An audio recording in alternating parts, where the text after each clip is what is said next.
Hey guys, Alex from 7th Hour Films back again with Breaking Bad. Last time on Breaking Bad, we had Bug. Let's see. Hank is on the trail of Gus. However, the tracker that he put on Gus's car yielded him no results. But he still has his suspicions, so there's that. God, I never remember these, do I? It's because, okay, a little secret, it's because I'm behind on my editing. I'm actually recording this episode before I have actually edited the last episode. So that's why, it's not fresh in my memory because I've just edited it. Edited it. God, that's always hard to say, but anyway. But yeah, so I don't fully remember everything. Of course, once we start watching, I always remember. But the big thing I do remember is that, two things, actually, now that I remember it. Gus has agreed to the cartel's demand, their ultimatum, and because of that, Jesse is actually going to be going to Mexico to teach the cartel how to cook blue meth, basically. And Jesse was freaking out about this, and then Walt realized that Jesse had met with Gus a number of times but never killed him, and they got into a huge fight, like a literal fist fight, and it ended, and Jesse was like, yeah, you can fuck right the hell off, basically. So yeah, it was all pretty intense. It was all very, very intense. And that's kind of where we left it. So yeah, I guess we should go ahead and get right into this episode of Breaking Bad so I can actually remember what happened last episode. But I remember the important things, I think. Yeah. So, and Ted Beneke got audited. Yeah, I just remembered that. Yeah, and Skyler had to deal with it. Yeah, I just remembered. Okay. Which, important question mark? Maybe not as important as the fist fight, but still important probably. Let's go ahead and get started on this episode. Here we go. Alright guys, so I've been having some copyright issues with this episode, and because of that, we're going to have to throw it to a redirect. Now, what on earth does that mean if you're not familiar with my redirects, I guess? Well, this is what I do with some of my anime videos and obviously my Merlin episodes. Basically, what it means is I've taken the reaction segment out of this video, and instead I've uploaded it to a completely different place. And if you want to watch my reaction, it's pretty simple to watch. Actually, you can still watch it completely unencumbered by anything. All you have to do is head down in the description or to the pinned comment on this video, and there'll be a link there, and that takes you to the reaction, and it's just the reaction like normal. It's all edited, around 10 minutes depending on the episode. It's down around 10 minutes. Footage is in the corner. It's all edited nice and good. You can watch that, and you can have a good time, hopefully. And when you're done with that, you can pop right back up here to this video for the discussion on this episode. So, yeah, sorry it has to be like this, but sometimes I can't get past copyright issues. So, yeah. That's pretty much it. Again, down in the description or the pinned comment is the reaction for you to go watch. And when you're done, you can watch the discussion. So, yeah, have fun.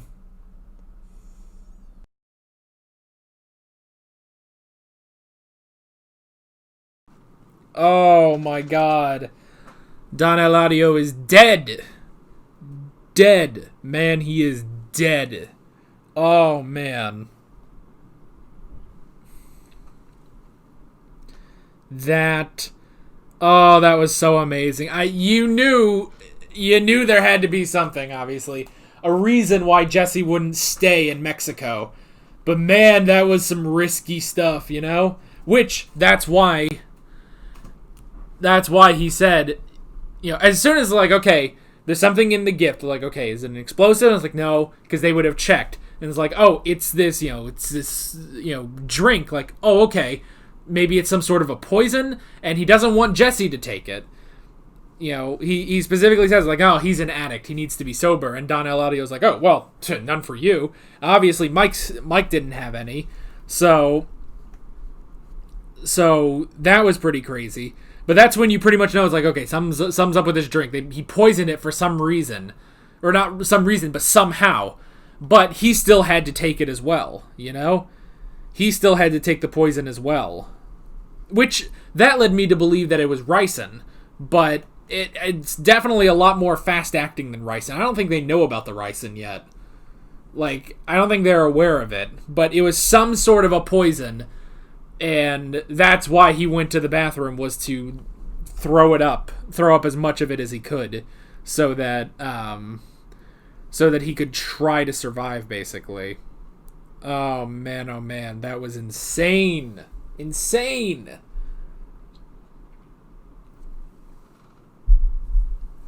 You just can't mess with Gus, man. You can't. You just can't beat him, man. Oh my gosh. And it's so satisfying too, you know? It's the other thing too, where it's like, you know, technically you could call Gus and Mike like the villains of the show now, which broadly speaking, yeah. But at the same time, well, first off, you want to see them live. You love Mike, you love Gus. You know, they're such great characters that you want them to make it out all right. But they are, while they're not necessarily villains per se, like not in the traditional sense of a villain, they are still kind of antagonists specifically to Walter. Jesse, it sort of depends on the episode if they're antagonists or not, you know? But if you count Walter as the protagonist, then technically you would have to count Gus as the antagonist. But boy, do you want to make sure you want to see them get through. So, which, I mean, it also works because technically, like, for this, in this scene, this would make them the protagonists and Don Eladio the antagonist. So, I guess that's sort of it too, you know? But that's the thing, which is why you can't just say, like, oh, well, they're just, you know, they're the villains. Not in the traditional sense of the word villain, you know? So, that was pretty crazy. Man, what a great episode. We got 3 left of this season. I want to see what's going to happen. I gotta wait another week. But that's alright. That's alright. I love it. I love it so much. This show is awesome. So, yeah. We should go ahead and hop into the notes on this one. The first thing I wrote down is plane and Mexico. So yeah, they did have to go to Mexico to, you know, the plan, at least the cartel's plan, was if Jesse is the cook he says he is, then we're just going to keep him, you know? Which Jesse thought, okay, well, you know, I'll go down, like, I'm going to have to teach them how to do this. But nope, they were going to keep him. They were definitely going to keep him. So that was pretty crazy. But yeah, that was pretty crazy. And, you know, just going on that, you know, little plane was also interesting. And to sort of keep going on those sorts of notes, the cleanup, I thought that was really cool. You know, I like when Jesse took charge at this place. It's like, you know, he could have pissed the guy off. Well, he did piss the guy off, but he didn't do anything about it. But, you know, because, you know, they go to this place and it's like, okay, yeah, they sort of have their own Gale, you know, like they have their, like, okay, this guy is, you know, a brilliant chemist and everything, but Jesse, this guy who is not a chemist or anything, like, he comes in and he's better, you know, he can make better stuff than them. So I like that. And, you know, because you think like, oh man, you know, he runs into a snag that's like, oh, I don't know how to synthesize this stuff. And it's like, oh, well, what is this amateur you brought? You know, you can't synthesize this stuff. And it's like, I like the two of them working together on that. I heard Darby get up. I should go check and see if he wants out. So, one sec. Okay, I'm back. Okay, well, it's around 2:30ish, and that's when Darby wakes up. And obviously he either wants to play or he wants to go outside. And I'm the only person in the house right now, so I had to deal with that. Anyway, where was I? So yeah, Jesse cleaning up, going in and taking charge at this lab was actually really, really cool, you know? So yeah, I like that. That was really nice. Let's see. And then, honestly, I guess that just sort of leads to the ending. Which again, another Another, like, 10-minute scene. Man, Breaking Bad has, like, mastered the 10-minute end scene. Like, every episode, the last 10 minutes are one scene, and it's all insane, you know? So, I did like that. Just, and I'm actually gonna go back real quick, and let me see, what does Mike say just before everything goes down? Mike says something to Jesse. Like, if we go down, we're all going down. We're all going down together, basically. I promise you this. Either we're all going home, but none of us are. That's it. Either we're all going home, or none of us are. Which, I mean, that's basically exactly what Jesse needed to hear. It's like, okay, we have a plan. Don't worry about it. So, either we're all going home or none of us are. Oh, man. So that was pretty crazy. And yeah, I mean, you can sort of see, well, first off, the fact that, this is at the same pool where Max was killed.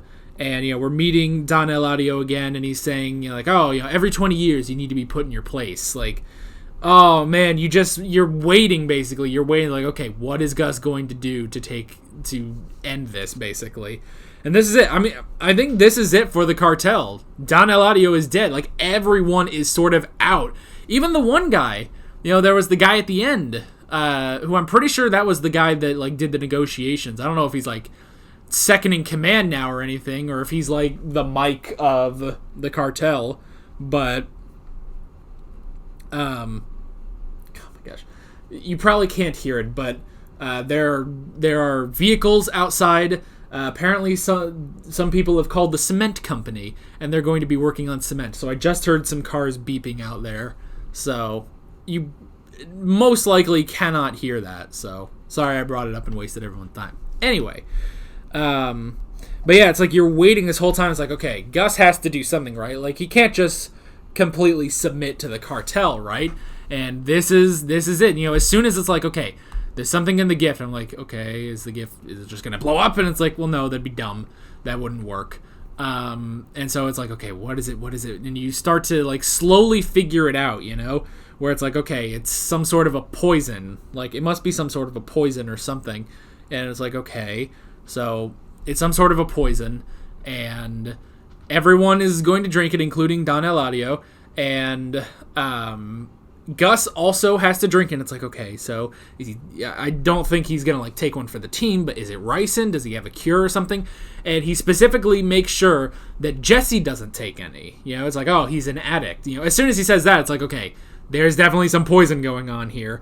Even though, yes, well, then after that is when, Don Eladio, like, he looks at it, and then, he just looks at Gus, and then Gus has to drink it first, Basically just to confirm that Gus drank it, basically. So to him, he's thinking like, oh, okay, no, it's not poison, because why would he drink it? But it was poison, not exactly fast-acting, but faster than ricin, so that shows that it's not ricin. But yeah, it's like, it's basically poison, on a bit of a delay, long enough for Gus to go and throw up as much of it as he can, basically. So that was very clever. And then they just go out, and everyone is just dying out there, including Don Eladio. And Darby wants back in, so I better go get him. Alrighty, so I'm back again, and yeah, crazy scene. Now, it's interesting that even though Gus did throw up as much of it as he could, he is still feeling some of the effects of the poison. So I imagine like, whatever is, like, left in him is not enough to kill him, but it is enough to make him sick. Or at least, like, it won't kill him soon, basically. Maybe he can go and get an antidote or something. I don't know. Of course, I would have thought that, like, the pill he took would sort of be an antidote. But, yeah, I don't know. Maybe not. And then Mike got shot. Man, I hope Mike's alright. I hope he can make it through as well. now it's up to Jesse to get the three of them out of there. So that was really crazy. Loved it. Love that. Moving on to the other stuff of this episode, we have Junior and the car. So, okay, that was interesting, with Junior obviously not being happy. Well, goddamn it, are they mowing? They mowed this morning! Screw you people! Oh my god. They're mowing next door. They were there this morning! Mowing! Ugh! People, man. Anyway. So obviously Junior didn't like the car. He was still a little, he's still a little miffed about, not getting the car he wants. But that sort of washed all away, with what happened with Walt. So that was also really interesting. I always say, oh, that was interesting. Everything is interesting on these shows, But still, I must reiterate it. Anyway, so yeah. So he went to Walt, who just sort of had a breakdown, which that was interesting that he says, like, yeah, I had some painkillers left over and I washed it down with beer. It's like, geez, man. No wonder he was that screwed up, Like, that was pretty crazy, I actually want to go back to that scene a little bit. Listen to it. Do not call your mother. Yeah, don't call your mother. Why not? Because it was gambling. It's interesting. You tell your mother. It's interesting. First off, this is Walter Jr.'s best performance ever. Never hear the end of it. And this is the most Walter Jr.'s ever been in Walt's world, basically. But, it's interesting that he says, like, that was real, yesterday with you. It was actually real, whereas he was still lying about the gambling, How'd you get into a fight? With who? And it's interesting that he says that, yeah, I got into a fight. It's like, you could have gone with anything, but he actually said that.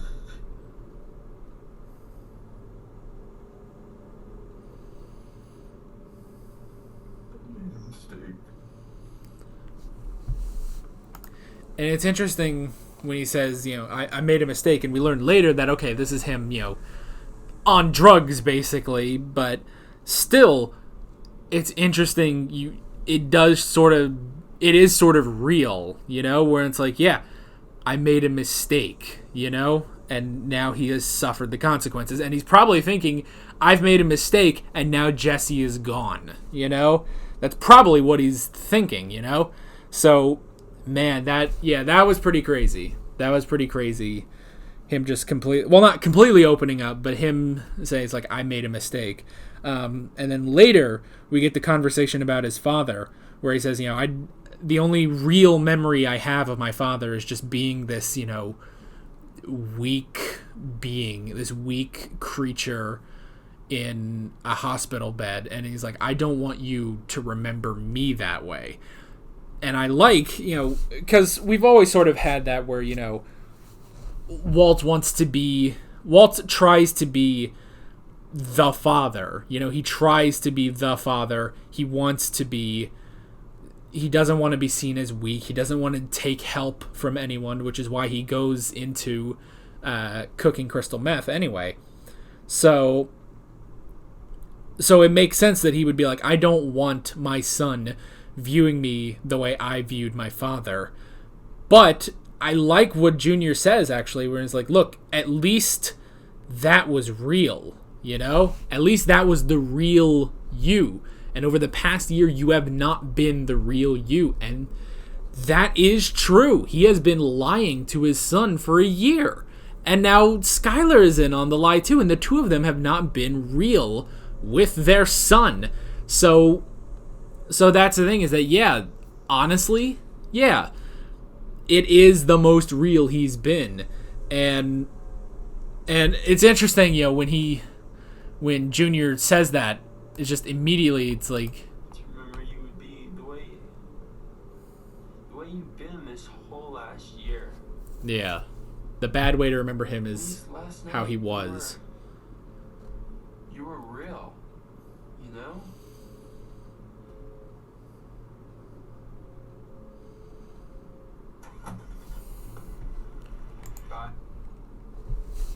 Like, that is such an interesting, like, and an interesting edit, too. Because he says, like, you know, hey, at least you there, that was the real you, not the way you've been. And that's the thing, is that the way he has been, he has stated before, is for his family. You know, he does this so that his family can have a better future and stuff. That's why he tried to get this money, you know, from cooking meth in the first place. And to hear his son say, basically, everything you've done in the past year that you say is for your family is not the real you, and I don't want to remember you that way. Like, that had to really get to him. So I like that there is pretty much no reaction. It just immediate cut to Walter Jr. leaving. Like, that was great. That was brilliant editing and incredible writing. I love that. So,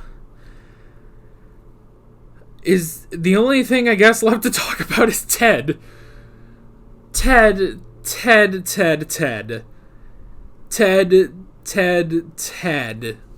So first off, the dumbest idea in history is to claim that, oh, Ted has a secret inheritance, just enough to pay off the IRS, which Saul even calls out as a very dumb idea. Which, that's the thing, that was actually one of the original ideas he had for Walt, with like, oh, where's all this money coming from? Well, dead uncle, but even he was sort of joking with that in earlier. Whereas now that is actually Skyler's plan. It's like, oh yeah, you had a relative in Luxembourg. Now, when he said the amount of money that Ted got, I swear it was the exact money. It was the exact money that he owed to the IRS. And Ted is so stupid that he just took the money and bought a Mercedes and now wants to get his business back and is not going, at least right now, it doesn't seem like he's not going to be paying the IRS back. I thought when Saul said the exact amount, I thought that was Ted realizing, oh, this, maybe even if he doesn't realize that it's Skyler, he realizes, hey, someone is, helping me so I can pay off the IRS. But no, Ted is a dumb bastard and cannot figure that out. Are you kidding me? So I love when Skyler goes in there and she basically starts, she basically puts on all like the motherly tactics against him so that he will realize what he's doing. So I like that. Even with him, getting kind of mad and kicking her out, and she just has to come forward and just say, where do you think that money came from, you moron? Oh my gosh, I'm done rooting for Ted Beneke. Not that I ever was really rooting for Ted Beneke, but he is so stupid. He's so stupid. Like, what even, man? So, I mean, it was funny, honestly, and obviously half of that's because Saul is involved, and Saul's just a hilarious guy. But come on, man. It's just, what an idiot, man. What an idiot. So, oh boy. I don't know. I don't know if we're going to get any more with that or not. I feel like maybe we have to have a bit more with that, because why else did they bring back Ted Beneke? Like, this whole subplot with him and the IRS, like, this is going somewhere, right? Other than just telling us that Ted Beneke is a moron? I don't know. We'll have to see. We will definitely have to see. I guess that's basically it, though. Is that it? I think that's it. Yeah, because after that was the 10-minute scene with Don Eladio. I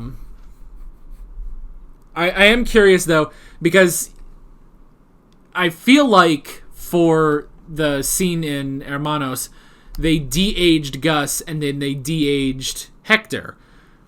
But did they also de-age Don Eladio? Or did they age him up for this episode? That's actually my next question. I kind of want to know that. But, yeah. Well, he's dead, so it doesn't matter, but I'd be curious if anyone knows that. So yeah. I guess that's basically it. That was a great episode. Really enjoyed it, and I'm excited to get into the final 3 of this season. So yeah, we will have to see. Will Jesse, Mike, and Gus be able to make it out of Mexico? Tune in next time. Same meth show, same meth channel. With all that being said, I'm Alex from 7th Hour Films, and I will see you guys next time. Take care. Alright guys, thanks for watching this video. If you want to watch more of my Breaking Bad reactions, you can click on the playlist, you can subscribe if you haven't done that already, and be sure you hit that notification bell. You can support me on Patreon and follow me on social media, links below in the description. See you guys later.